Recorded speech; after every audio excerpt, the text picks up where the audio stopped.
Well, good morning and welcome to Weathersfield Proctor Library. I am here with my friend Library Bear, and we are here to read you a couple of stories again. Glenna Coleman, Youth Services Librarian. Well, we have a couple of stories today about different ways of doing things. Our first story is called Simple Pictures Are Best. And this story is written by Nancy Willard, and the pictures are by Tomie dePaolo. As you can see, this is a very old camera. It's where we get the expression, look at the birdie, right? Well, that is a simple picture, isn't it? Simple pictures are best. Ooh. Well, there's a nice picture, isn't it? All right, so here we go. Let's make sure we can actually see the pictures, right? The shoemaker and his wife lived in a small house so far from other houses that their road seemed the last road in the world. Everything we want is here, said the shoemaker. Behind the house they planted a garden. The sunflowers grew right up to the roof, and a Hubbard squash lolled fat and ripe as a pig. A one-eyed cat arrived one day, caught all the mice in the house, and stayed. During the day, the shoemaker worked at his bench and made up poems. His wife Ellen painted pictures and baked pies. They both worked in the garden. In the evening, the shoemaker played the fiddle and his wife played the spoons while the shoemaker sang, "The little black bull come down the meadow. Who's in Johnny, who's in Johnny? The little black bull come down the meadow long time ago." Sorry, I don't feel quite equal to singing that one for you. There we go. Let's get that the right way. One day, Ellen said, "Tomorrow is our wedding anniversary. I would like to have our picture taken." So the shoemaker called a photographer, and the photographer arrived with a camera so large that a dozen swallows could have nested in it. Behind the photographer walked a little boy holding a suitcase. "James," said the photographer, "hand me my film." So James opened the suitcase and took out a packet of film, and the photographer put the film into the camera. Then he put the camera on a tripod.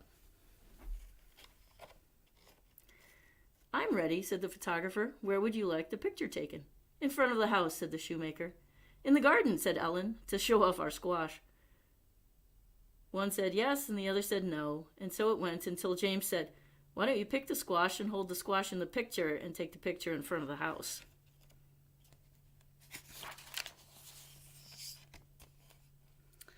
So the shoemaker and his wife went into the garden and picked the squash, and together they carried it out of the garden. Then they sat down in their chairs in front of the house. But no sooner had Ellen sat down than she jumped up again. "If we're going to put the squash in the picture, we should put the carrots in it too. They're much prettier than the squash." "Simple pictures are best," said the photographer, but Ellen had already run off to fetch the carrots. When she returned, the photographer said, "Madam, what clothes will you be wearing for the picture?" Now, Ellen did not want to admit that she was at that moment wearing her best dress, so she said, "I shall wear my blue hat." "I like your red hat better," said the shoemaker. One said yes, and the other said no, and so it went until James said, "Why doesn't Ellen wear the blue hat and the shoemaker wear the red one?" "Simple pictures are best," warned the photographer, but the shoemaker had already run off to fetch the hats.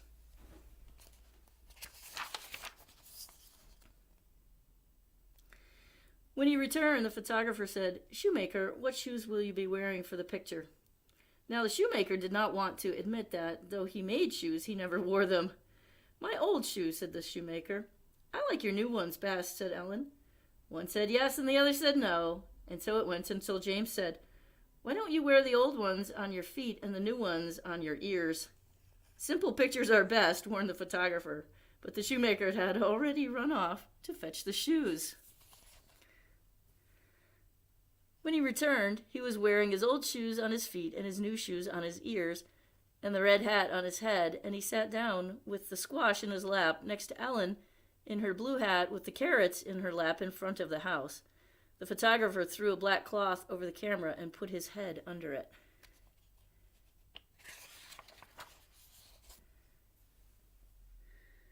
"We're ready," said the shoemaker. "What's wrong?" "Shoemaker, you keep moving your hands," said the photographer in a muffled voice. "I don't know what to do with them," said the shoemaker with a sigh. "I'm not comfortable without my fiddle." "Well then, get your fiddle," said James. "Simple pictures are best," warned the photographer, but the shoemaker had already run off to fetch his fiddle. Well, this is looking a little complicated, isn't it?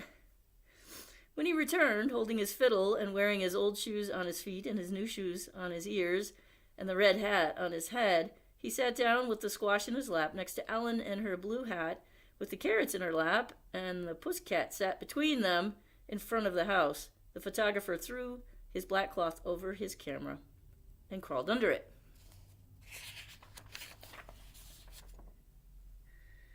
But no sooner had she sat down than she jumped up again.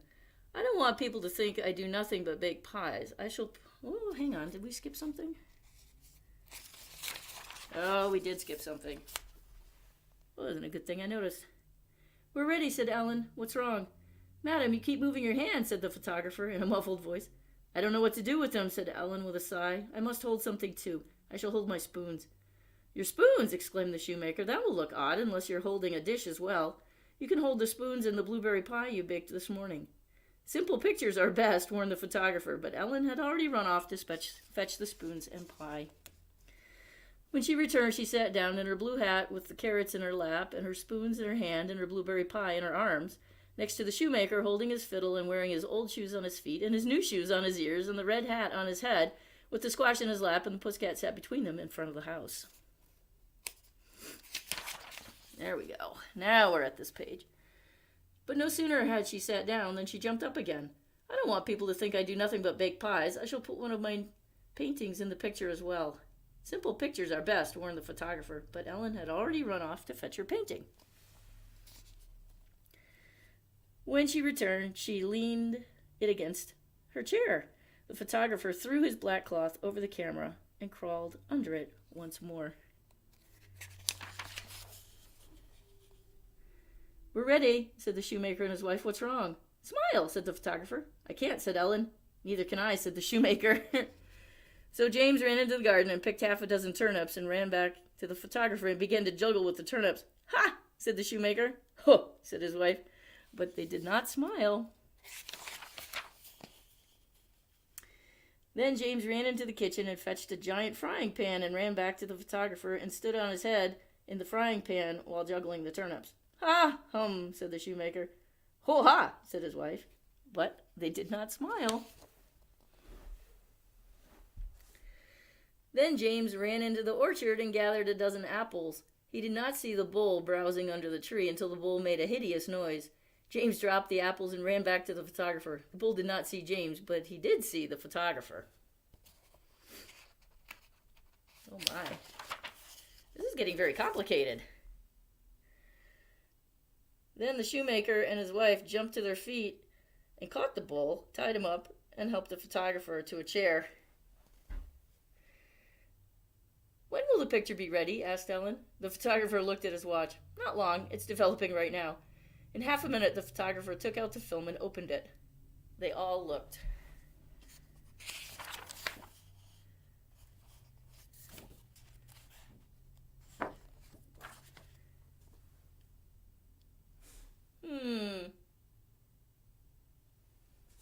The photographer sighed. "Simple pictures are best."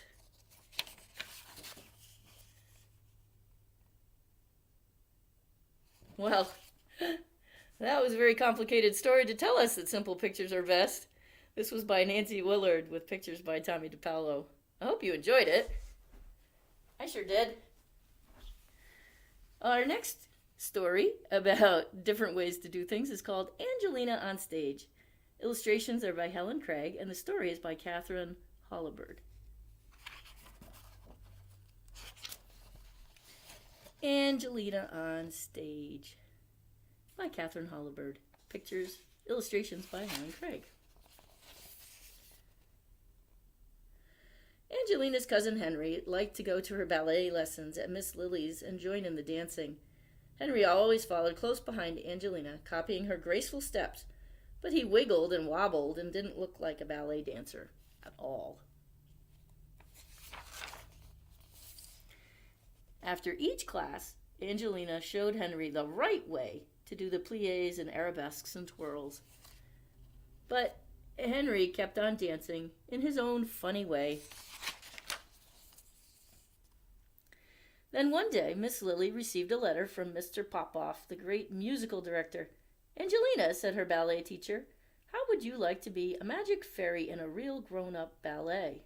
Angelina was thrilled. "Oh, yes," she cried. "It is called The Gypsy Queen," said Miss Lily excitedly.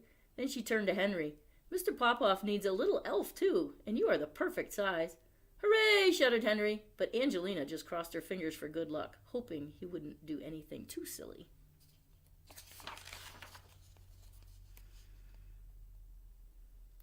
At rehearsals, Angelina learned to fly through the air with a special wire attached to her costume, so that she looked like a fairy floating down out of the sky. Henry was supposed to scamper through the woods below, looking for the fairy, but he often got mixed up and went the wrong way. All the actors and actresses adored Henry anyway, and during the breaks, the lovely Madame Zizi gave him little treats in her dressing room. Then Mr. Popoff decided that Henry should say something on stage, and Angelina felt very jealous. Everyone cheered when Henry came on stage and said in his little squeaky voice, "There goes my friend, the magic fairy." But he was not so good at finding his way from the dressing room to the stage, and was always getting lost. On the first night of the performance, everyone backstage was very excited. Angelina waited in the wings with her crown on and her wand ready as the audience crowded into the theater, and the orchestra began to play. Madame Zizi glanced around nervously and said, "Oh dear, where's my little elf?"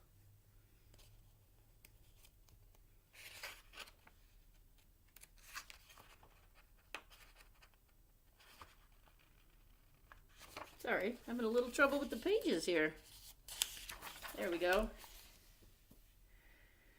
Angelina ran wildly through the corridors looking for Henry, and bumped into him as he was running the wrong way down the hall. "I got lost again," Henry sobbed as Angelina grabbed his hand and raced back to the stage.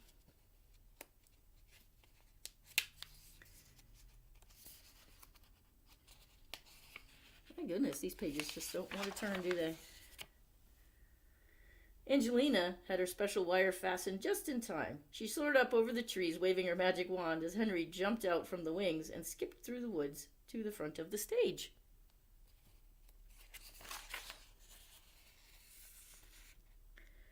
Henry turned and saw the theater filled with lights and a sea of strange faces. He couldn't open his mouth. He just stared at the audience.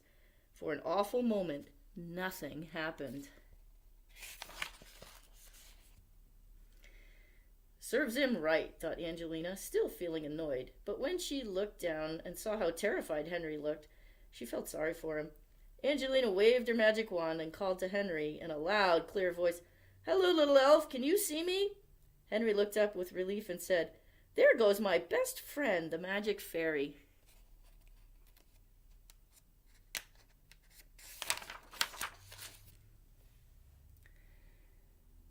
At the end of the show, Angelina and Henry took a curtain call with all the actors and dancers. The audience cheered and clapped, and the director thanked everyone for a wonderful performance. Madame Zizi gave Angelina some of her own roses, and Mr. Popoff smiled at her and said, "You are a fine actress, and you'll have a speaking part, too, from now on." Angelina was so pleased that she took Henry by the hands and waltzed around the stage with him until they were both very dizzy. Well, that was Angelina on Stage, story by Katherine Holabird with illustrations by Helen Craig. Well, I hope you enjoyed today's story time. I'm Glenna Coleman, Youth Services Librarian, and our very own Library Bear. We'll see you again another time.